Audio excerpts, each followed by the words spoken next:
All time blockbuster স্বপ্নের ঠিকানা সিনেমায় নায়িকা সোনিয়ার মৃত্যু হয় সালমান শাহর কোলে।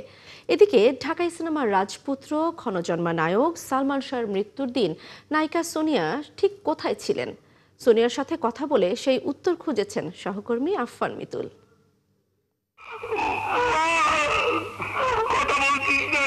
দিনটা ছিল শুক্রবার ৬ সেপ্টেম্বর ১৯৯৬ সাল। নায়ক মান্না, শাহিন আলম, নায়িকা শাহনাজ এবং সোনিয়া শুটিং করছিলেন নির্মাতা নাদিম মাহমুদের একটি সিনেমায়। চিত্রনায়িকা চম্পা সেদিন মান্নাকে জানান সালমান শাহ আর বেঁচে নেই। মান্না ভাইয়ের ফোনে কল আসছে, একটা চম্পা কেউ কল করেছেন ওকে, বললেন যে সালমান আর নেই। শাহনাজ সত্যের মৃত্যু নেই সিনেমায় সালমান শাহর নায়িকা, এদিকে সোনিয়াও স্বপ্নের ঠিকানা সিনেমায় সালমান শাহর নায়িকা। তারা শুটিং বন্ধ করে ছুটে যান ঢাকা মেডিকেলে সালমান শাহকে শেষবার দেখতে।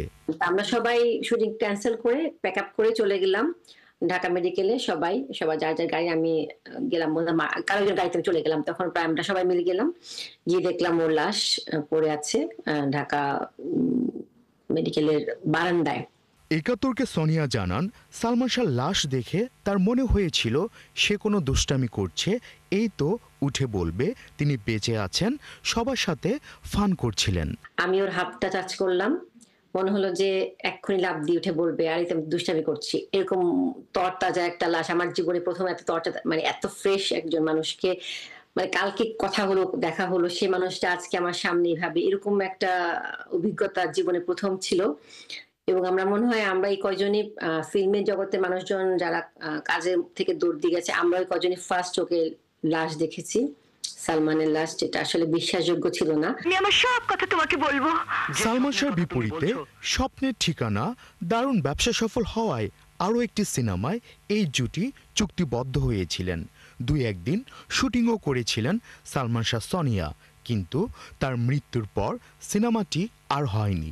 জীবনের সালমান শাহকে নিয়ে স্মৃতিচারণ করে সোনিয়া জানান, সালমানের সঙ্গে কেউ রাগ করে থাকবে সে সুযোগ ছিল না। সালমান শাহ খুব মিশুক ও আবেগী ছিল, সহজে যে কাউকে আপন করে নেওয়ার সক্ষমতা ছিল সালমান শাহর। এর মধ্যে কোনো রহস্য লুকিয়ে থাকে সেটি উদ্ঘাটন হোক এবং সঠিক বিচার পাক, এবং কারা কারা দোষী, কারা কারা কেন করেছেন সেটিও উদ্ঘাটন হোক। যদিও এটা খুবই কঠিন আমাদের দেশের প্রেক্ষাপটে, তবুও অবশ্যই আশা করব এবং অনেক প্রত্যাশী আছি যে এটার একটি ভালো একটি রেজাল্ট পাবো।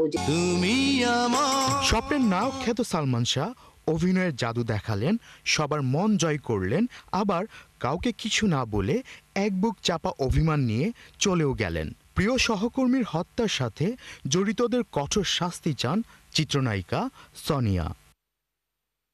আফফান মিতুল, একাত্তর।